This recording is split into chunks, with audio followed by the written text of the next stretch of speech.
Hello everyone. In today's lecture, we will discuss another example of chapter number 3, that is 3.2. And you know that from example number 3.1, we have calculated the infinitesimals for the heat equation that is given in equation number 1, asterisk. And the infinitesimals are t, x and u that are given by these equations. Now students, here we know that C1 to C10 are arbitrary constants. Now, as a particular example, we consider the case where C5 is equals to 1 and C7 is equals to 1 with remaining constants 0. So, it will give us the infinitesimal t is equals to small t, and infinitesimal capital X is equals to small x, and infinitesimal capital U is equals to smaller u. Now students, if you remember from our previous lecture, we have found the change of variables equations, and these are given by these ones, like t r small t plus x r x plus u r u is equals to 0. Similarly, t s t plus x s x plus u s u is equals to 1. T nu t plus x nu x plus u nu u, that is equals to 0. Now if we use equation number 1 over here, like we substitute the values of these infinitesimals in these equations, so we will get equation number 2, 3 and equation number 4. Now students, to solve equation number 2, 3 and 4, we will use the method of characteristics.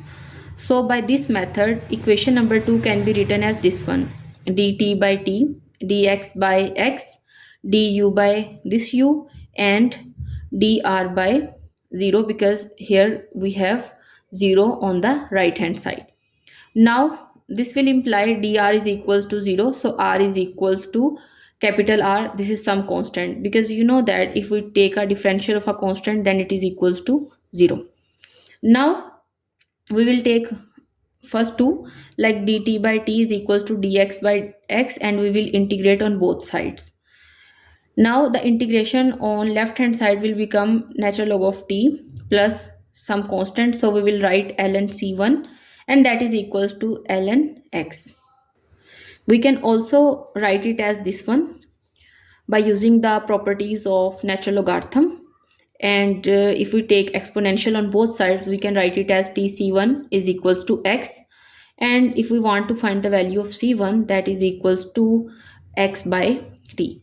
Similarly, we will take t by t, that is equals to du by u, and solve it in a similar fashion.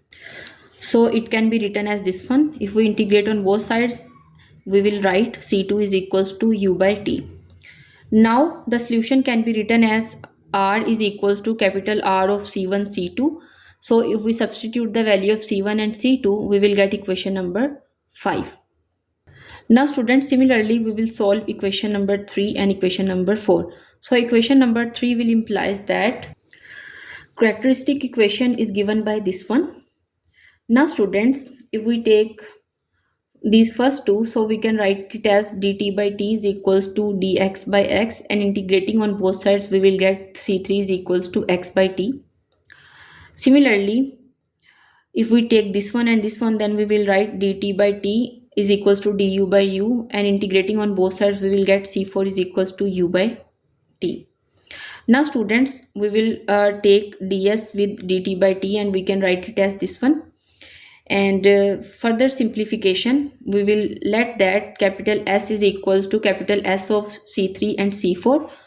So from here we can find the value of capital S, that is equals to S minus natural log of t, capital S as it is, into the value of C3 and C4 that we have found earlier.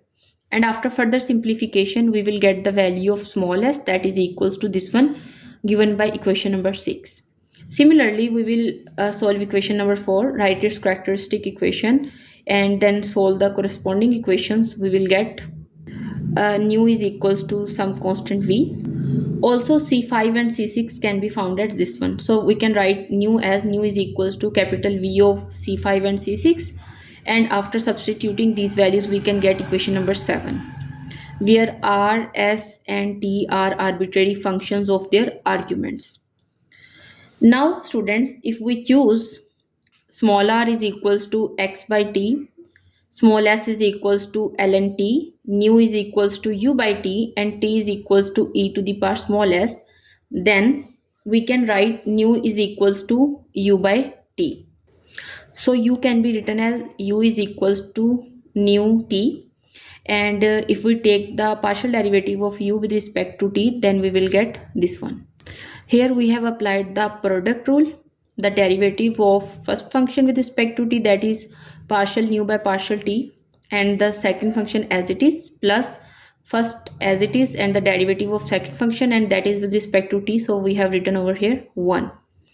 Now students, we can also write it as this one by applying the chain rule, like we write it in terms of r. So partial nu by partial r is equal into partial r by partial t into t plus nu as it is. And we can also write it as this one. Here you know that we chose the value of r, that is equals to x by t. So if we take the derivative of r with respect to t, then we will get minus x by t square, and after further simplification we will get this one. Now likewise we can write u is equals to nu t, and if we want to find the value of u, like want to find the partial derivative of u with respect to x, then we can write it as this one. Okay, partial nu by partial x into t. You know that here the partial derivative of t with respect to x will be 0, so there is no need to write the other derivative if you really want to apply the product rule here. Okay, so if you again apply the chain rule here, you can write it as this one. So nu ux is equals to nu r. Now students, equation number 1 in static implies this one. You know that this is actually our heat equation, that is given by equation number 1 a static.